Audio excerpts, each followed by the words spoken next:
Hello दोस्तों, आप सभी का स्वागत है। आप देख रहे हैं ज्ञानार्थ अकेडमी यूट्यूब चैनल। जैसा कि आप सभी को पता है कि हमारे इस चैनल पर मल्टी विटामिन सीरीज चल रही है। उसी सीरीज की कड़ी में आज क्लास नंबर 8 हम आपके सामने लाए हैं। जैसा कि आप सभी को पता है क्लास में क्या पढ़ते हैं अपन, ठीक है।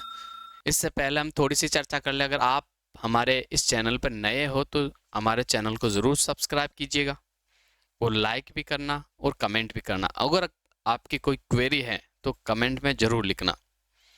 और आप हमारी इस क्लास को अपने मित्रों के साथ शेयर भी कर सकते हो, ठीक है। तो चलो पहली स्लाइड की ओर बढ़ते हैं। पहली स्लाइड में हम आपके लिए क्या लाए हैं देखते हैं।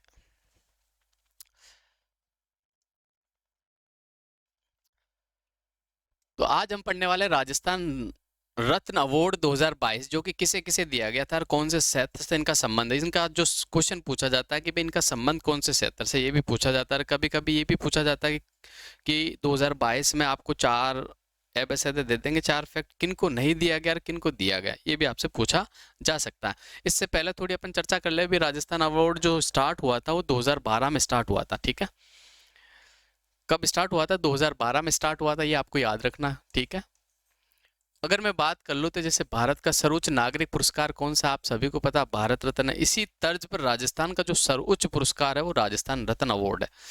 इसकी शुरुआत 2012 में हुई थी। इसमें नगद आपको 1 लाख दिया जाता है और इसके अलावा आपको एक प्रशस्ति पत्र दिया जाता है। क्या दिया जाता है? प्रशस्ति पत्र आपको दिया जाता है, ये भी आपको याद रखना है, ठीक है। और 2012 में जब स्टार्ट हुआ था तो ये किन किन लोगों को दिया गया था? और 2012 के अंदर जो ये अवार्ड दिया गया था ये किसे दिया गया था? एक तो हमारे अल्ला जिल्ला भाई को दिया गया था, दूसरा लक्ष्मी कुमार चुंडावत जो कि लेखक है उन्हें दिया गया था, और एक हमारे जो कि विजयदान देता जी को दिया गया था, एक हमारे जो है गजल गायक जगजीत सिंह को दिया गया था, और एक हमारे जो है कमल कोठारी जी को दिया गया था, और एक जो हमारे है वो विश्व मोहन भट्ट को दिया गया था। ये स्टार्टिंग में 2012 में दिया गया था। मैंने जैसा कि आपको बताया दिया कि 2012 में इसकी स्टार्टिंग हुई थी और इसमें 1 लाख रुपए और प्रशस्ति पत्र दिया जाता है। और लेकिन 2022 में किसे दिया गया ये आपको याद रखना है, ठीक है। किसे दिया गया था? सबसे पहले बात कर लेते हैं, जस्टिस दलवीर भंडारी को दिया गया था, ठीक है। और इनका संबंध कौन से जिले से है? जोधपुर से है।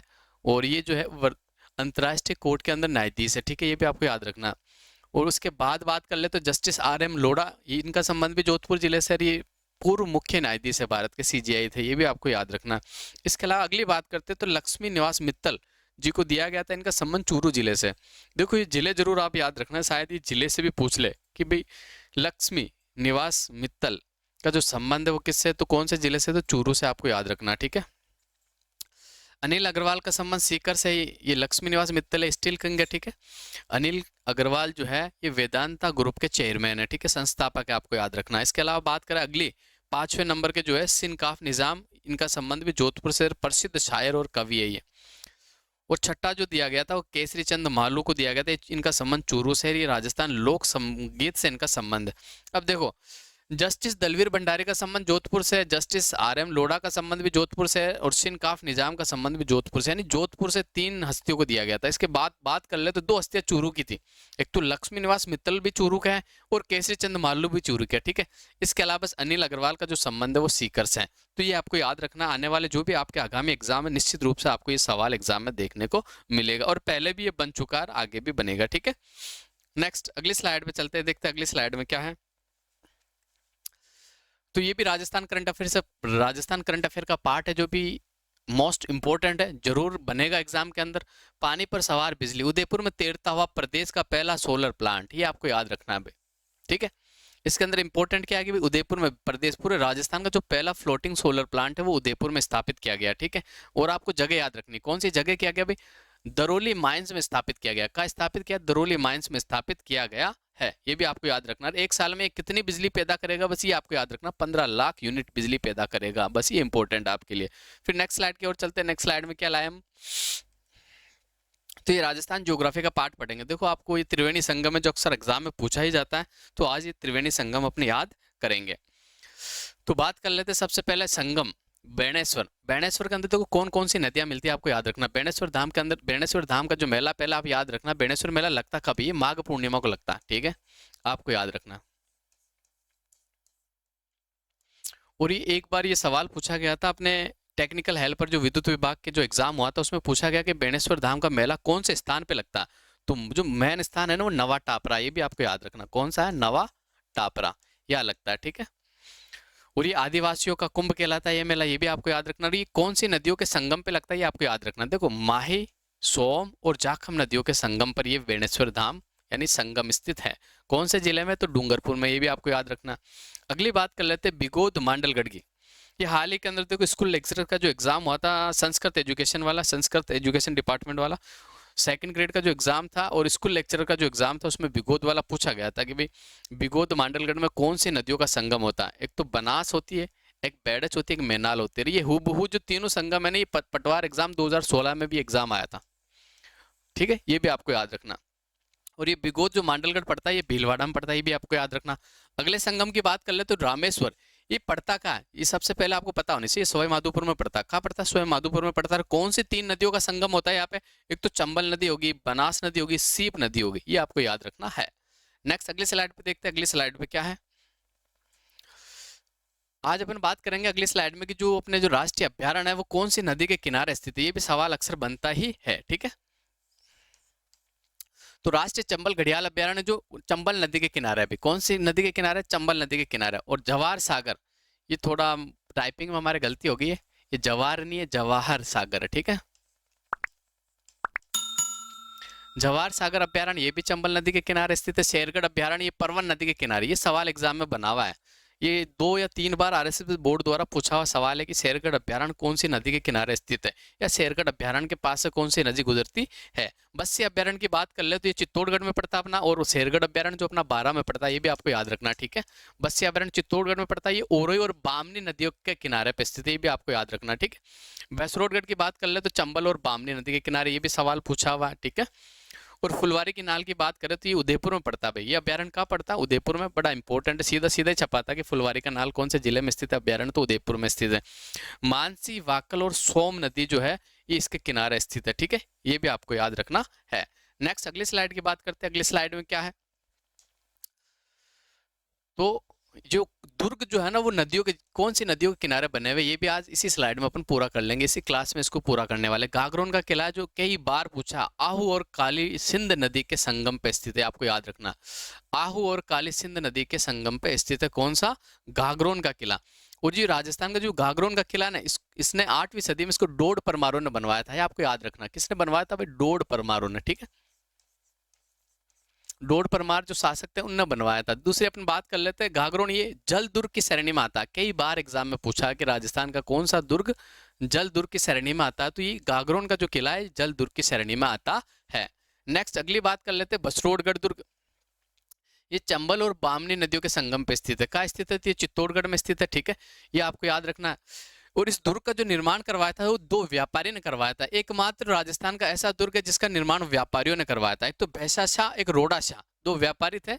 एक तो भैंसा शाह, मैं लिख देता हूँ, भैंसा शाह और रोड़ा शाह, ठीक है, इन 2 व्यापारी ने इसका निर्माण करवाया था, ये भी आपको याद रखना है। नेक्स्ट अगली बात कर लेते हैं शेरगढ़ दुर्ग के परवन नदी के किनारे, ठीक है। परवन नदी के किनारे इस दुर्ग का जो निर्माण करवाया था वो मालदेव ने करवाया था। किसने करवाया था भाई? मालदेव ने करवाया था, ये भी आपको याद रखना है। नेक्स्ट अगली बात कर लेते हैं चित्तौड़गढ़ दुर्ग, ये गंभीरी और बेड़स नदियों के संगम पर स्थित है, ठीक है।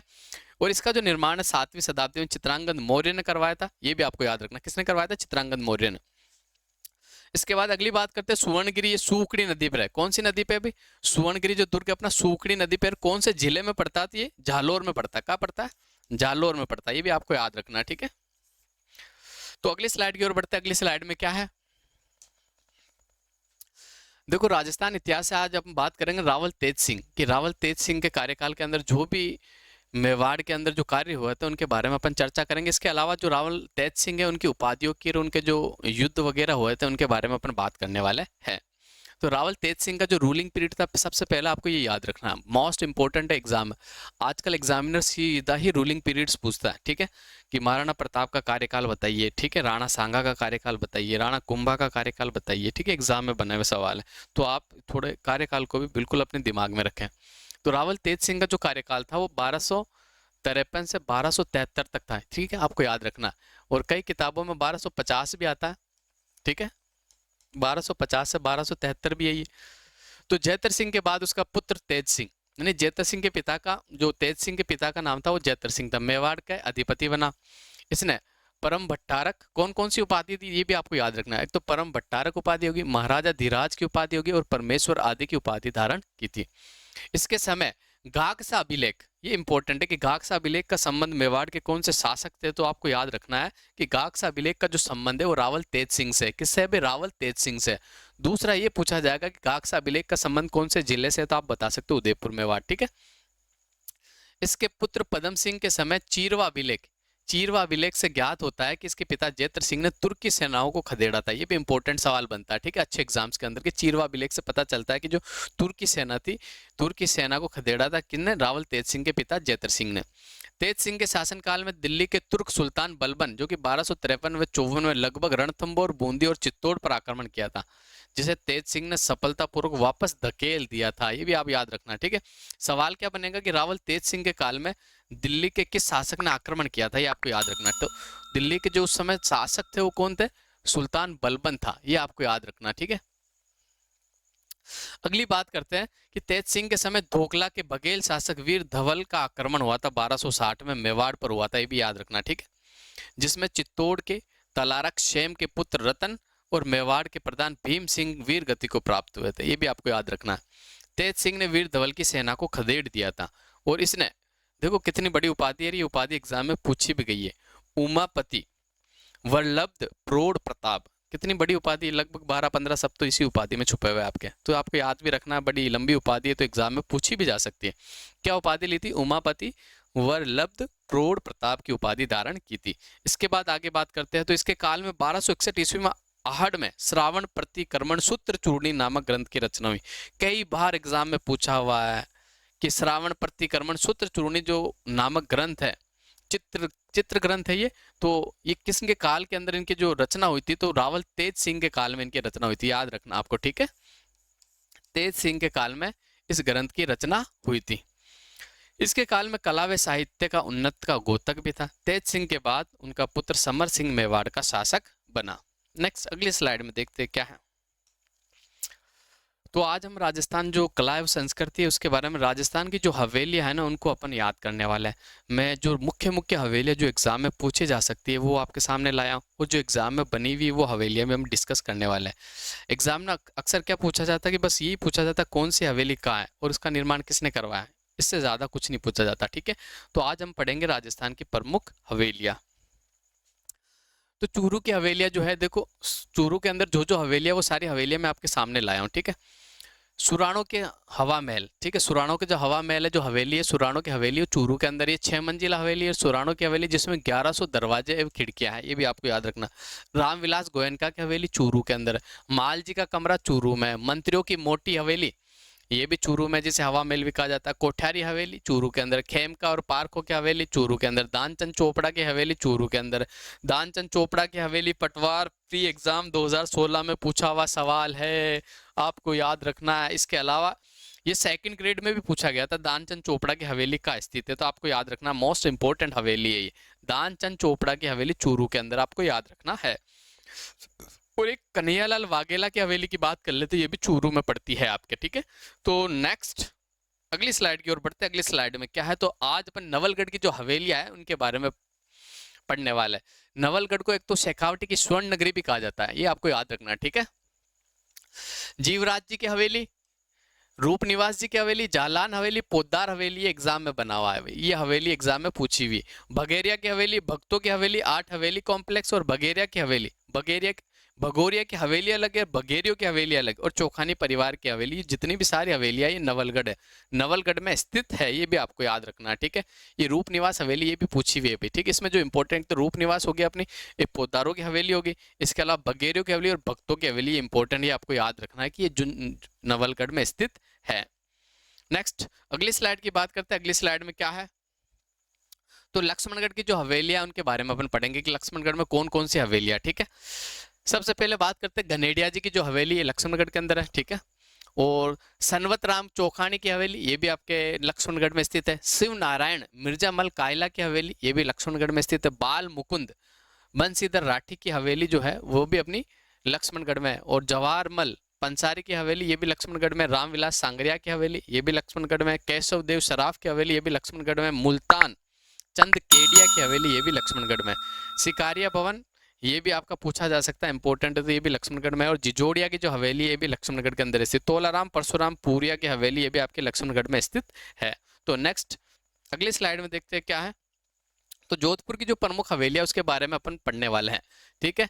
बड़े मियाँ की हवेली बिल्कुल जोधपुर में स्थित है। पोखरण की हवेली जोधपुर में। देखो पोखरण जो है ना, ये अगर कंफ्यूज करने के लिए जैसलमेर लिख दे तो सबसे पहले बंदे जैसलमेर पे ही क्लिक करेंगे, लेकिन पोखरण की जो हवेली है जोधपुर में, जैसलमेर में नहीं है, जोधपुर में है। आपको याद रखना, एग्जामिनर कंफ्यूज करने के लिए पहले ही ऑप्शन में जैसलमेर देगा कि बच्चा तुरंत मजबूर हो जाए कि पहले ऑप्शन पे क्लिक कर दे। पाल हवेली आपकी बिल्कुल जोधपुर में। राखी हवेली आपकी जोधपुर में। पुष्य हवेली आपकी जोधपुर में। नालचंद चड्डा की जो हवेली है वो भी आपकी फलोदी के अंदर है, ठीक है। ये नालचंद नहीं, ये लालचंद है, गलती से नाल लिख दिया इसको, ठीक है। लालचंद की जो हवेली है, लालचंद चड्डा की जो हवेली है फलोदी में, ठीक है। और 25 हवेली ये भी आपकी जोधपुर के अंदर है। आसोपा की हवेली ये भी आपकी जोधपुर के अंदर स्थित है। जैसा कि आप सभी को पता है कि हमारा ऐप ज्ञानार्थ अकेडमी का ऐप आ चुका है। इस ऐप को आप डाउनलोड कर सकते हो। इस ऐप के अंदर आपको फ्री में कंटेंट अवेलेबल करवाया जाएगा, ठीक है। तो आप हमारे इस ऐप को जरूर डाउनलोड कीजिएगा, इसमें आपको फ्री कंटेंट मिलेगा। तो आज की क्लास को बस यही खत्म करते हैं। अगली क्लास में आपसे फिर मुलाकात होगी। उससे पहले मेरी जितनी भी क्लास है आप प्लेलिस्ट में जाकर देख सकते हो। एग्जाम पॉइंट ऑफ व्यू से मैंने टॉपिक्स लिए, तो ये सारे टॉपिक्स एग्जाम में पूछे जाते हैं। तो ये क्लास आपके लिए बहुत ही महत्वपूर्ण साबित होगी, तो आप मेरी सारी प्लेलिस्ट को देख सकते हो। तो क्लास देखने के लिए आप सभी का धन्यवाद।